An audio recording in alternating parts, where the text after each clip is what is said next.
You're listening to The Dead Prussian, a podcast about war and warfare. It is probably not well known that there was a guerrilla war in Australia. And by not well known, I mean that most people do not know that the Black War threatened to destabilise the colonisation of Van Diemen's Land, now known as Tasmania. Even worse than this destabilisation, the result of this unofficial war was the destruction of a culture, the Tasmanian Aboriginals. I was born and raised in Tasmania, and yet I have a limited understanding of the war in my home state. It was barely covered in school, despite my school and hometown being located near the sites of raids and ambushes from both sides. I've decided it's time I knew more about this war. It only ended less than 200 years ago. I'm currently on the line, that's what old people call online, with an expert on the Black War in Tasmania. This expert wrote a book about the Black War that took a bipartisan approach and examined the white and black experiences of the war. My guest is Nicholas Clements. He's a high school teacher in Launceston, Tasmania, and an adjunct researcher at the University of Tasmania. He completed a PhD on the Black War and subsequently turned it into a book titled The Black War. Don't worry, we'll plug the book later. Nick, thanks for coming on the show. It's a pleasure, Mick. Pleasure to be here. Now, you're a teacher and a historian. How did you end up deciding to study the Black War, complete a PhD, and then teach history in high school? I was a fitter machinist. I left high school at grade 10 and got an apprenticeship and was working as a fitter machinist. I was probably a year or so out of my time when I broke my back in a diving accident. And under pressure from my mother, I had to get up off the floor and try and do something different with my life. And so I enrolled at the University of Tasmania, not really knowing what I'd do or where I'd go. Just started an arts degree and discovered that I had a love of history and philosophy and Aboriginal studies. So by the time I'd finished my undergraduate, I managed to win a scholarship to do my honours project under the great Henry Reynolds. Many of your listeners may have heard of him. He's quite a famous colonial historian in Tasmania and across the nation. The project was basically picked for me. It was looking at Aboriginal representation in the colonial newspapers. And so under Henry's tutelage, I looked into that and discovered what I'd never been taught in school, and that was that there'd been this incredibly violent conflict in my own home, home island. And we decided, Henry and I, that it needed to be expanded into a PhD, and I embarked upon that. But I found that it wasn't just the Aboriginal side of things that had never been told. It was most of the people that fought in the war were convicts or ex-convicts, and they didn't really have a voice in the records either. They hadn't written anything themselves, or very, very rarely. And I stewed for a long time on how to tell a story like this from both perspectives, and from the perspectives of people who hadn't really written anything down. This was also in the wake of something known as the History Wars, which was precipitated by the publication of a book by Keith Windschuttle called The Fabrication of Aboriginal History in Tasmania. Windschuttle took to task people like Henry Reynolds and Lyndall Ryan and a number of other historians for what he called fabricating Aboriginal history. He, on the other hand, claimed that there had been no war in Tasmania, that Aborigines had been largely responsible for their own demise, in fact that they were probably dying out anyway, despite the fact that they'd been there for 40,000 years. And so this tore academic departments apart. It politicised the issue. John Howard, the Prime Minister at the time, weighed in and as a big supporter of Keith Windschuttle. And so that was the atmosphere into which I stepped when I started my PhD. And there's a long anecdote at the beginning of the book where I describe how I decided to resolve my dilemma. And in the end, I decided to write two histories in parallel. And to my knowledge, I'm not aware that there's any other history book that's been published like this, where every chapter is split straight down the middle. Half is written from the Europeans' perspective, half is written from the Aborigines' perspective. And it goes like that all the way through, each chapter, half and half. And so you're sort of thrust from one side of the frontier to the other, forcing you to empathise with both sides. That's ultimately how I got into it. And the book was something, by the time I was getting close to finishing my PhD, I handed out a couple of book proposals and was lucky enough to get a couple of Allen and Unwin and University of Queensland Press offered me a contract, and I ended up going with the latter, and the rest is history.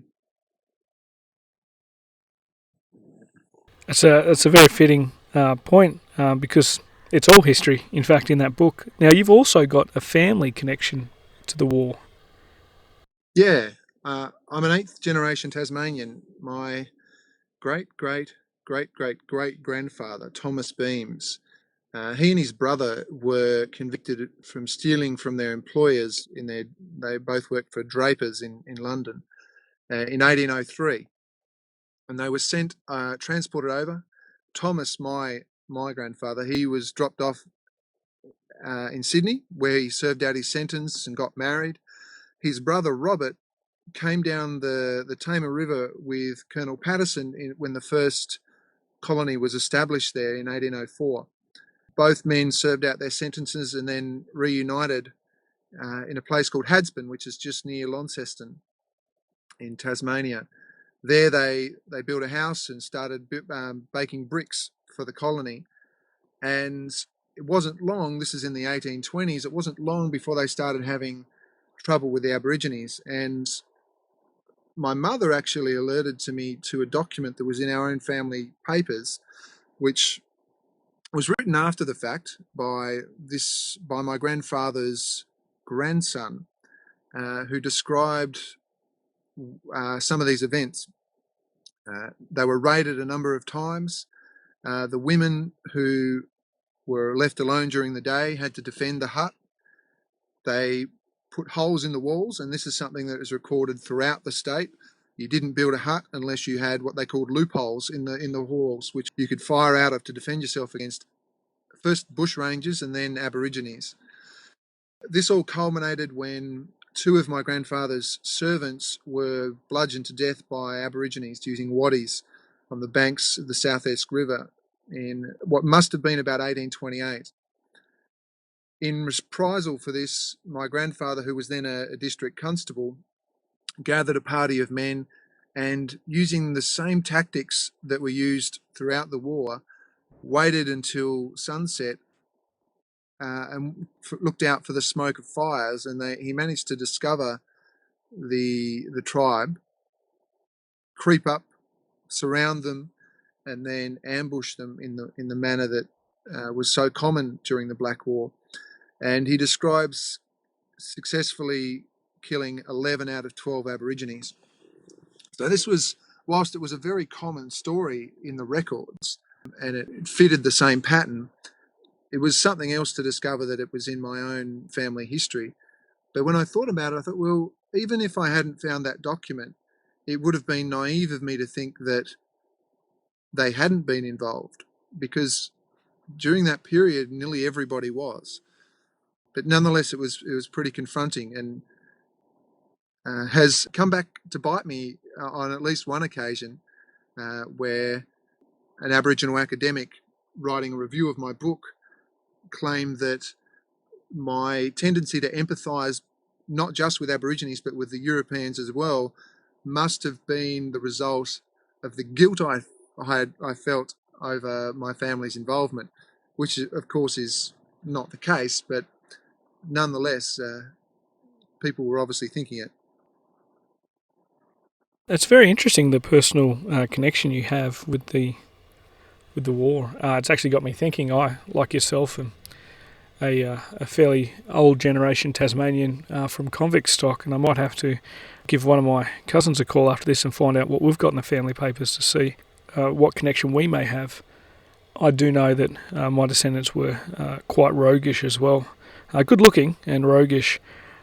Now, our topic today is one that has not perhaps had as much focus in the telling of Australia's history as it should warrant. You talked a little bit about the history wars, which some of my listeners are definitely aware of. I've had conversations with some of the listeners about the history wars, and I'm reasonably confident, though, that most of our listeners, especially those overseas, would only have a vague understanding of the war between the Indigenous Tasmanians and British colonists.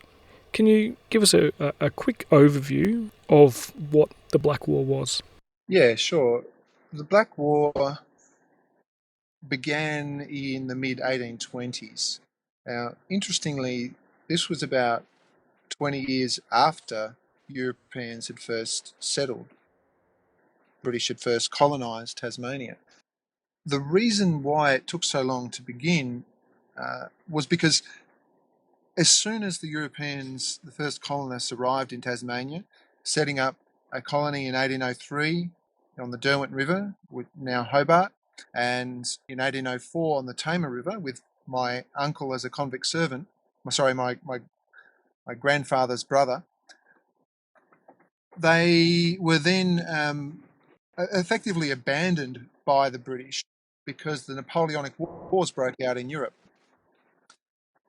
That meant they had to fend for themselves. They weren't going to get resupplied. They weren't going to receive more people to bolster their population.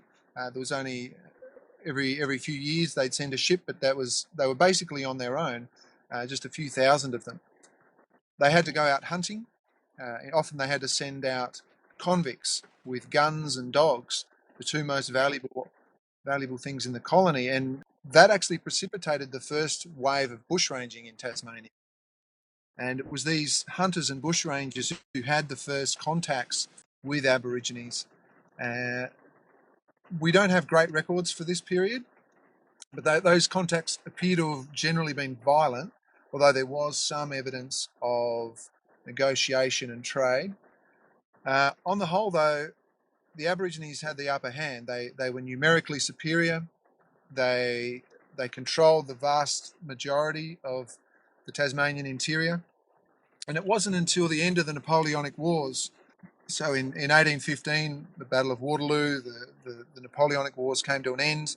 And by about 1820, immigration to Tasmania, incentivised by large land grants, free land grants, was starting to proceed apace. And the interior of Tasmania, in a cruel irony, had been cultivated by Aboriginal burning for millennia, which made it open and beautiful plains for grazing sheep. And these new settlers with their sheep and cattle and many more convicts rapidly filled up the interior, and there was nowhere for these people to go. Tasmanian Aboriginal society was a warrior society, a violent society, so it inflamed traditional tribal rivalries as people were pushed out of their own land. And these people had a system for dealing with transgressions of laws, and so they turned that system on the white people. And initially they would respond to individual grievances, but eventually every white man became an enemy, and to the white people every black man became an enemy, and it turned into a total war, which was really consuming for the colony by the end of the 1820s. It's interesting that you use the phrase total war. It's something that Napoleon, who seems to have his influence everywhere, not only was his influence heavy in terms of the idea of total war, his influence on the British ability to support the colonies, but he influenced big Carl von Clausewitz, who is the inspiration for this show. So for those people out there who wish they weren't listening to my show, one, I don't know why you downloaded it, and two, just blame Napoleon. So a all-consuming conflict between what seems to be two cultures coming into conflict with From what I read in your book, there seeming to be, by the end of it, only one way that this was going to end. And it was protracted. It was all-encompassing, particularly for the Aboriginal side. It also didn't seem to have many set-piece battles or decisive blows from major military operations, although there was one that I'm hoping you'll mention soon. We know you mentioned the weapon, the waddy, which is like a club for those listeners who don't understand. But perhaps maybe you can help us by outlining the tactics used by both sides in this conflict. Yeah, it's probably a good point to mention that at this point in history, there had never been two cultures that had come into contact that had been so vastly different, culturally, technologically. The Tasmanians were the simplest material culture of any modern humans ever observed. They had a very, very small toolkit. They lived as close to nature as anyone that we're aware of. Meanwhile, you've got the British, who were at the sort of peak of the technological age for that period, coming out there with ships which were like B-2 fighters for our period. They were incredibly sophisticated in their technology. And so this is a very interesting clash, and unlike any other military engagement, well, unlike most military engagements that you might think of. So technologically, that was always going to have a huge bearing on the tactics. Also, the thing to mention is that it wasn't primarily soldiers that were fighting on the British side. I mean, there were over 1,000 soldiers here, and all of them, to a greater or lesser extent, partook in the war. But it was primarily convicts and ex-convicts, servants, settlers, shepherds, woodcutters. These were the men on the European side who took part, and most of those had no military training whatsoever. On the Aboriginal side, however, these guys were raised from the time they could walk to be warriors. They were expert with spears and expert with waddies. So the Tasmanian Aboriginal spear was just a straight piece of wood. There was no hafted stones or anything like that. It was a very, very simple weapon. And the waddy was simply a wooden club which could be thrown or used as a club. They eventually learnt how to use muskets, and they often stole muskets in their raids. George Augustus Robinson, who is our best source for the Aboriginal side of the frontier, a man who spent almost a decade living and travelling with Aborigines, some of it during the war. He describes how they were crack shots with these muskets, but they never once used them against Europeans. And we don't know exactly why that was. There may have been a taboo or something like that, but we certainly suspect that there was a taboo on eating European meat. So they killed thousands of sheep and cattle, spearing and clubbing them, but they never once ate the flesh of these animals, and presumably that was a taboo. But it may also have simply been pragmatic, the reasons why they didn't adopt the musket. Muskets were slow to load. They were effectively miniature cannons. They were front-loading weapons. Your average farmer would take 30 to 40 seconds to reload one of these things. They were inaccurate, they were unreliable, and of course they relied on powder, dry powder. And anyone who's ever been to Tasmania knows that keeping anything dry in Tasmania is hard. In fact, I'm sitting here today in torrential rain talking to you from Tasmania, northern Tasmania. So Europeans, as frontier warfare across Australia advanced into the 19th century, Europeans had a clear advantage, but it wasn't so in the Black War in Tasmania in the 1820s and early 1830s. Very few people had horses, and because much of the terrain where the fighting took place was in gullies and thick bush, horses were of little or no use. So the playing field was very much evened out. Now, in terms of tactics, there's an interesting solar rhythm to the violence in Tasmania, and I'm not aware of it existing anywhere else. Almost all successful attacks by Europeans were conducted at night or at dawn. So they would ambush Aboriginal tribes as the sun was setting. They would call up a posse of men, go around the local servants' quarters and gather the men, and they would try to creep up and surround the campsite and wait till first light before they stormed in with they'd have one shot in the barrel, and then they would use bayonets. Now, of course, this wasn't always successful. The Aborigines very quickly adopted dogs, which were an advanced warning system in these situations.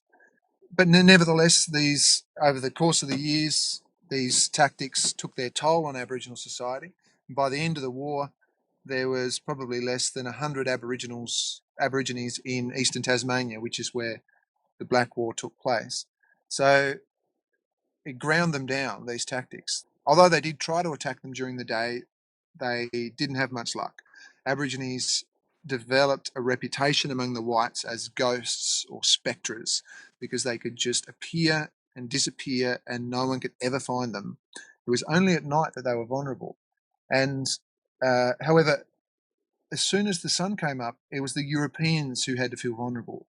Aborigines made close to 1,000 attacks on Europeans during this period that I've managed to record. There were no doubt many more, but I'm obviously beholden to the records. And every single one of them was during the daylight hours. Aborigines never moved at night. The only time they would move at night was if they were running from an ambush. The reason why they were afraid to move at night is because they had superstitious fears of what they called the Rugawappa, which was this evil spirit, and it lurked in the dark, and the only place that they would find safety would be around their campfires. So at night they dealt not just with the European threat, but also with the threat of their evil spirits. But yeah, during the day, they turned into this deadly ambush force where they would surround huts, wait for the occupants to leave, or wait till the occupants were vulnerable, and they would storm in with between 10 and 20 warriors. It was always the men. They would often kill the occupants. They would steal the flour, sugar, tobacco, tea, because by this stage they developed a taste for European foods. And often they would set the place alight and then get out of there, and then they'd be gone, and and be very, very difficult to find them. There's so much I can tell you here. I could go into some of the more structured ways that the government and the military tried to hunt down and kill Aborigines. They tried a number of things, and the governor at the time, Governor George Arthur, became very, very frustrated. He was a man with great sympathies for the Aborigines. In his previous post, he'd been in the Honduras, where he had been against slavery. And one of the first things he did when he came to Tasmania was to announce that he was going to make sure that any European who hurt an Aborigine would be punished just as if he'd hurt a European. Now, of course, that never happened, but and one of the reasons it never happened was because of the huge pressure that he faced from people, other officers, and from the squattocracy, the settlers, the powerful settlers in the colony. Nevertheless, he really did want to try to do the right thing, and you can see over the years how he was slowly corrupted and frustrated, and tried more and more violent measures. He set up a system of roving parties, which were, some of them were military parties, some of them were parties of convicts led by a settler and incentivized by tickets of leave or occasionally pardons as well. And their job was to rove around and try to ostensibly capture, but in most cases try to kill Aborigines. They had a few successes, but for the most part, these roving parties were a failure. And that's largely because they were trying to catch them during the day. They were trying to respond to Aboriginal violence. And anyone who'd been on the frontier long enough knew that If Aborigines didn't want to be found after an attack, they wouldn't be found. So eventually, Arthur, after trying a number of things, including martial law, which effectively allowed anyone to kill Aborigines if they chose, without fear of repercussions, eventually issued an order for a levy en masse, which has become known as the Black Line. And this was an absolutely incredible operation. Incredible as much for how farcical it was as for how large it was. To this day, it's the largest domestic military offensive in Australia's history. It involved 10% of the colony's population, so 2,300 men, convicts, settlers, soldiers, in a huge human wave, stretching across much of northeastern Tasmania, and over a 7-week period, marching southward, trying to capture and kill Aborigines, or at least push them towards the Tasman Peninsula in the southeast of the island. Now, as many of the old settlers had warned Arthur, this was always going to fail. The Aborigines just walked straight through. They were masters of camouflage and concealment. And in fact, in many ways, it was worse than just a failure, because all the men and the guns were now in the line, and Aborigines just slipped through and started killing people's families. So by the end, there were people deserting, people starving, people getting shot at, people getting trigger happy.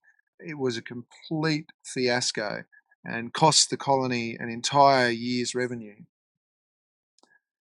But it also came at a time when Aborigines were quite weak. It occurred in October, November 1830, and the following year, on New Year's Eve, the last of the Aboriginal resistance surrendered to George Augustus Robinson, a man I mentioned earlier.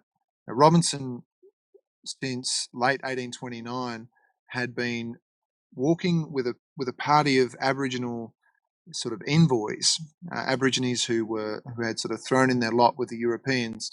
He'd been walking around the island trying to secure the surrender of the remaining tribes.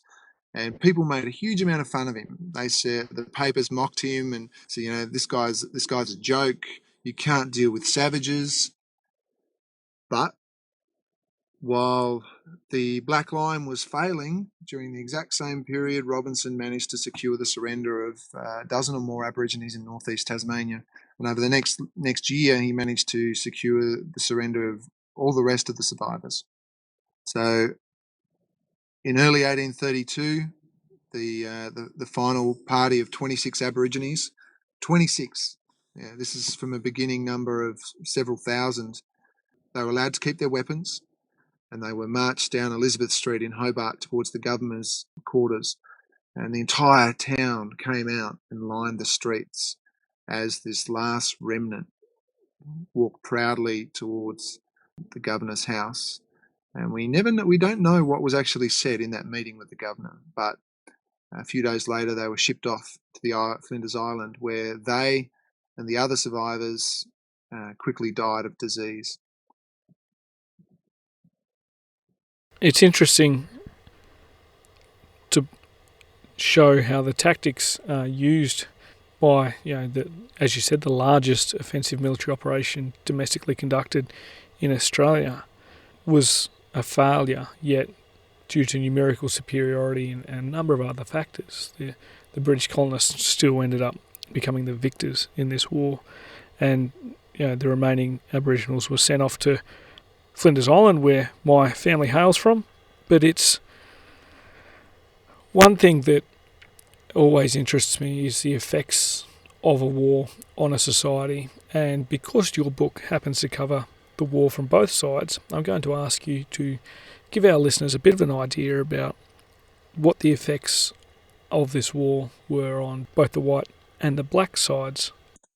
Yeah, it's a good question, and I might start with the white side, because the whites in this story have traditionally been construed as monsters, and I mean, some of them were. Some of them, in any group of people, there is going to be a subsection who are sociopaths, who are incredibly violent, who take pleasure in the suffering of others.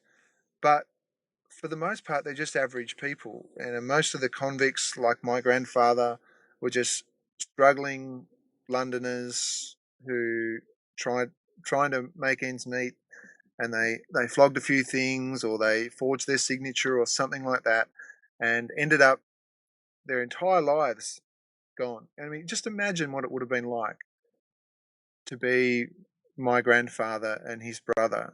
Their families are now left back in London.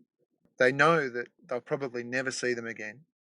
Their entire lives have been uprooted, and they've been sent to the far reaches of the globe, this sort of Narnia-like place on the other side of the world, the furthest and most distant colony in the British Empire. They know nothing about farming, and yet most of them know nothing about farming, and they're thrown out as effectively slave labour for the colonists. And in addition to how traumatic all this would be, they know that out there in the bush are these savages, as they term them, these almost beast-like characters, and you have to try to appreciate how these people were constructed in the imaginations of the average colonist. These people were terrifying, and if you have to get up every day on the threat of being flogged or sent to Macquarie Harbour, if you have to get up every day and go out and mind the sheep, and just be constantly looking over your shoulder, constantly worrying whether, the guy that got speared down the road last week, maybe you're going to be next. Because the Aborigines killed or wounded over 500 colonists. And that might not seem like a big number until you appreciate that at the height of the war, the population of the colony was only about 23,000. That's an enormous number, and obviously much of those people are living in the towns of Hobart and Launceston. So out on the frontier, everybody knows somebody who has been a victim. This is very close to home, and this is very, very scary. Per capita, more white Tasmanians were killed during the Black War than during World War II. This is a big deal, and whilst you can never condone what they did, you can understand it, and that's what I've really tried to do with my book. I've got no time for historical judgment. I think it takes great hubris to take our moral worldview from the 21st century and superimpose it back into the early 19th century. We're holding people to too high a standard. In those days, it was a very rare person who gave moral consideration to a black savage, as they would have termed them. And so to them, these were just like think of like a grizzly bear in the wild. If you're a trapper in North America in the 19th century, they're things to be feared. They're things to kill if they get in the way or if they threaten you, and very much that's how they were seen. They were threats. However, unlike grizzly bears, they were also available for sex, and in many ways, that's what precipitated. Well, that was more of a proximate trigger for the war. I mean, obviously, invasion was the overarching cause, but there was a 6-to-1 gender imbalance in colonial society. And so out on the frontier, these young white men, and most of them were young men, had no sexual options within colonial society. And yet out there were these sort of exotic, naked black women. So whilst they would eventually come to really fear these people, in the beginning, they were also tantalizing as well for sexual reasons. So you can understand why they became so scared, why they became so violent, why in many places whole areas were evacuated for periods of time because of fear of the Aborigines. People left their farms. They left everything. There weren't insurance companies in Tasmania at the time. If you pull up stumps, you lose everything. And people were willing to do this because they were so scared. There were some people who even, perhaps a little hyperbolically, suggested that the whole colony might have to be evacuated. And now, that seems absurd in hindsight, but if Aborigines had used fire, for instance, to better effect, if they'd really understood how they could have used arson to burn the crops and the stores of the Europeans, I think they very nearly could have achieved that. Um, Nevertheless, it was the fact that it was on the minds of some serious thinking individuals, newspaper editors, the colonial auditor. This is obviously indicative of how serious colonists took this situation. And you only have to look at the newspapers from the time. It was the story, every single week, what's been happening with the blacks. After the war finished, and this is telling, the colony flourished. There was sort of, if you think of it like constipation being relieved, all of a sudden the colony could economically flourish. And even Governor Arthur talked after the war about how the violence had economically stagnated the colony.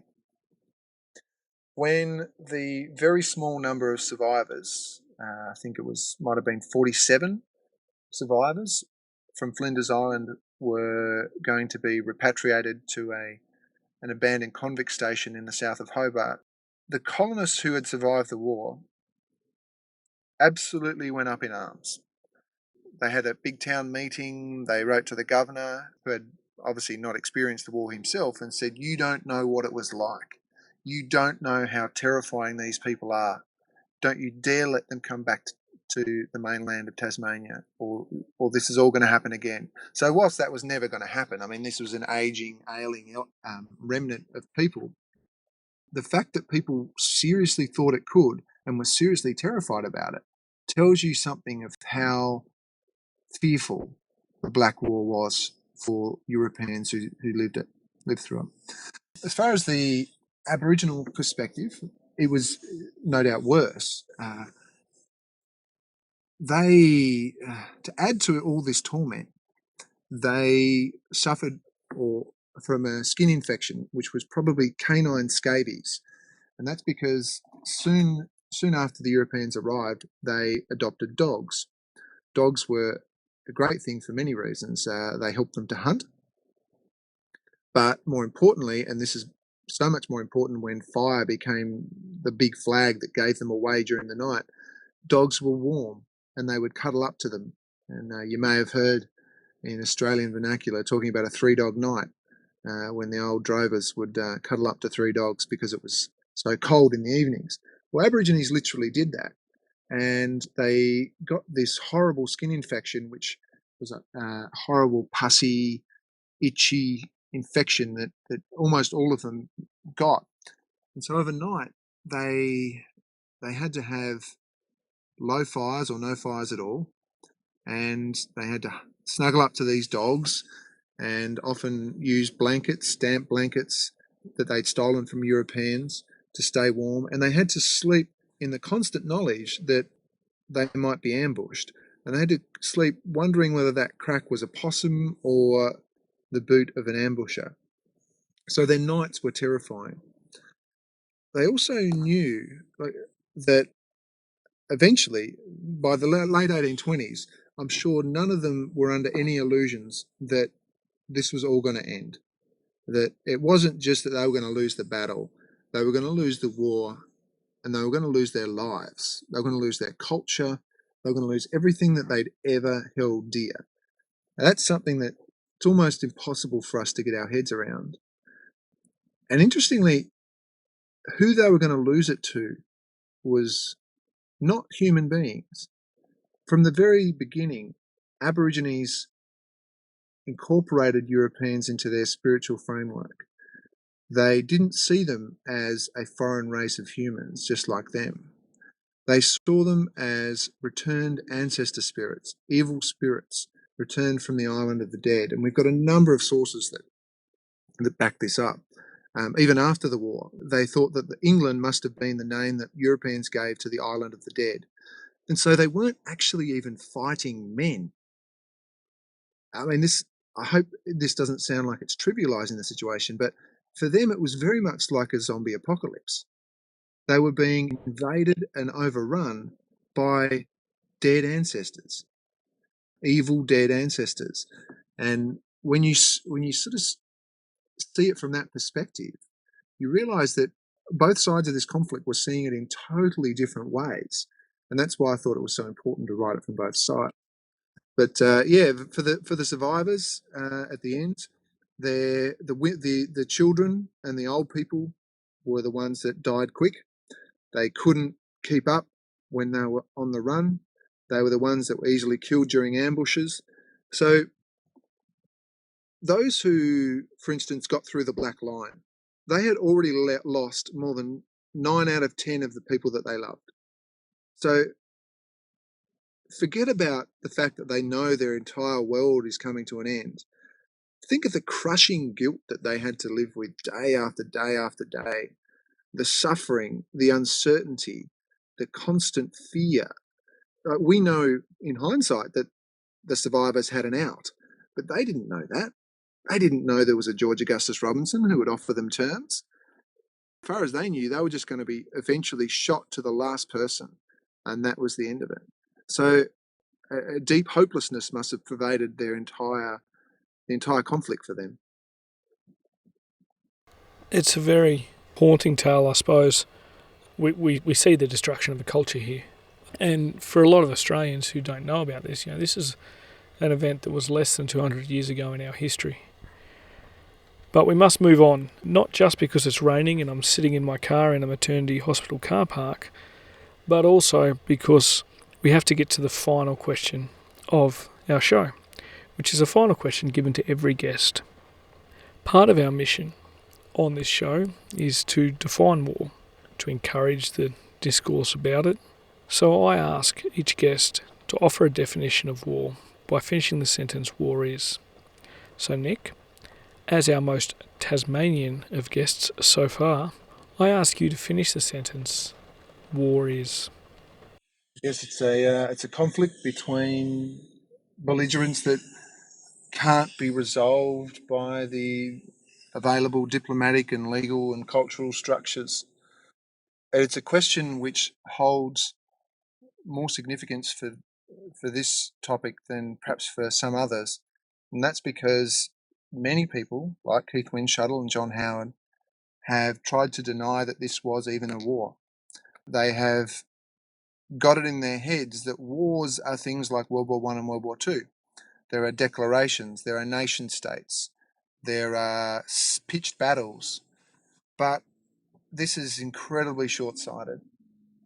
War has been going on for tens of thousands of years, and most of the wars that took place were these guerrilla-type wars, these ambushes that we see in Tasmania, these tribal wars that in some cases are still being fought in remote areas of the world today. War is many, many things, and I think we have to be careful not to be too myopic about that and to imagine that war is only what we've experienced in the 20th century and in the early 21st century. That is a rather strong way of articulating the human aspect of war. I think it is important for everyone to remember that war does not always happen neatly in a legalistic fashion. Now, for our listeners who have enjoyed Nick's chat with me today, I encourage you to go out and buy and read The Black War. It's published by University of Queensland Press. Their website has details on where to buy it. I have seen it on Amazon and iBooks. My big sister bought it for me. Nick, thanks very much for coming on the show. It's been a pleasure, Mick. Thanks for having me. And to all the listeners, thank you for your reviews and support. I've also appreciated the feedback you've given me, and there will be some changes to the show in 2017. You'll still be getting the expert interviews as per 2016, but we'll also have a few other options out there, including some swag.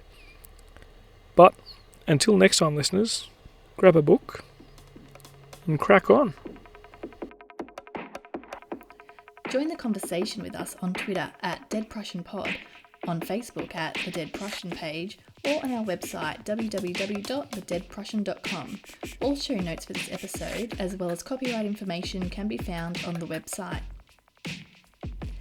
The Dead Prussian podcast is written, produced and hosted by Mick Cook. It is co-produced by Amanda Levito.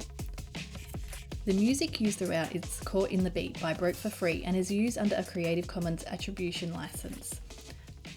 All opinions expressed by individuals on the podcast are those of the individual and not necessarily representative of any other organisation.